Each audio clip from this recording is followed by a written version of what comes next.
National conference की जानिब से सुप्रीम कोर्ट में पेश होने वाली वकला में से एक मुजफ्फर इकबाल खान ने न्यूज 18 से बात करते हुए कहा था कि हमारा मानना है कि आईन साज असेंबली के पास लामहदूद इख्तियारात हैं, जबकि पार्लियामेंट के पास नहीं है।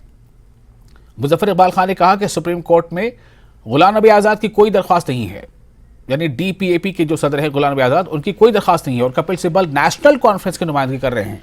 उस वक्त उमर अब्दुल्ला और फारूक अब्दुल्ला दोनों ही घर में नजरबंद थे, इसीलिए नेशनल कॉन्फ्रेंस के MP अकबर लोन और MP हसनैन मसूदी की जानिब से दरख्वास्त दायर की गई थी।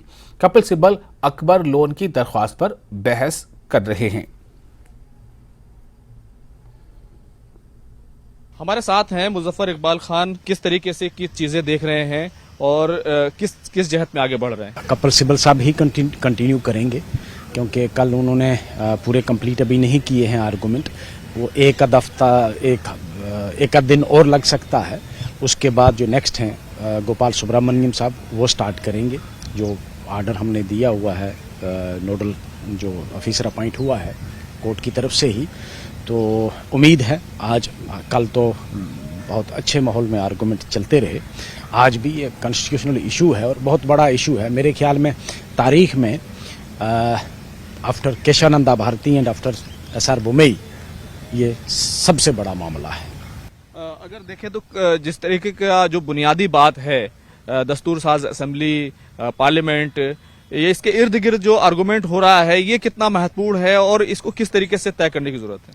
देखिए, वो तो अब सुप्रीम कोर्ट इसको किस तरह लेता है। जो हमारा मानना है एज लॉयर की अपनी दलील है, अपनी अंडरस्टैंडिंग है। फाइनली तो सुप्रीम कोर्ट ने क्या व्यू लेना है, हमारा यह है कि जो आइन साज असेंबली है उसकी पावर्स पार्लियामेंट इख्तियार नहीं कर सकती।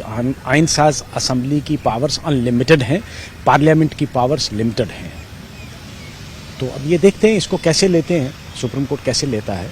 एक खबर ये भी चलनी शुरू हुई कि कपिल सिब्बल साहब जो पहले खबर आ रही थी कि NC को रिप्रेजेंट कर रहे हैं, अब खबर आ रही है कि गुलाम नबी आज़ाद साहब को रिप्रेजेंट कर रहे हैं। देखिए, गुलाम नबी आज़ाद साहब की यहाँ कोई पिटीशन है नहीं। शायद आपको याद होगा कि जिस वक्त ये पिटीशन नेशनल कॉन्फ्रेंस की जो आर्गूमेंट जिसमें कपिल सिब्बल कर रहे हैं वो नेशनल कॉन्फ्रेंस पार्टी की पिटीशन है। उस वक्त हमारे जो पार्टी के दोनों लीडर हैं फारूक साहब और उमर साहब, वो अरेस्ट थे, वो एफिडेविट फाइल करने नहीं आ सके थे। उस वजह से हमारी पार्टी के 2 मेंबर पार्लियामेंट हैं अकबर लोन साहब और ऑनरेबल जस्टिस मसूदी साहब, उन्होंने अपने नाम पर ये पिटीशन, ये बेसिकली नेशनल कॉन्फ्रेंस की पिटीशन है जिसको कपिल सिब्बल साहब आर्गू कर रहे हैं। ये कंफ्यूजन क्रिएट किया जा रहा है कि आज़ाद साहब की तरफ से है, तो आज़ाद साहब की ना तो यहाँ कोई इंटरवेंशन एप्लीकेशन है और ना ही कोई पिटीशन है।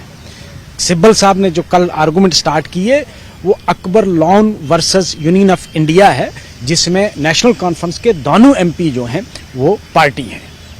आज की जो पूरी बहस होने वाली है, जिस तरीके से आगे बढ़ेगी, क्या बुनियादी तौर पर इसको आप देखते हैं कि कितनी लंबी चलने वाली है? लंबी तो ये चलेगी, अब किस तरह बढ़ेगी वो तो अभी एंटिसिपेट करना बहुत मुश्किल है कि भाई ऑनरेबल कोर्ट्स की अपनी क्वेरीज हैं, लॉयर्स की जो हैं वो अपनी अंडरस्टैंडिंग है, तो किस सिमत में जाएगी ये तो नहीं कुछ कह सकते हैं, लेकिन आर्गूमेंट तो अभी चलेंगे, अभी टाइम लगेगा। बहुत बहुत शुक्रिया।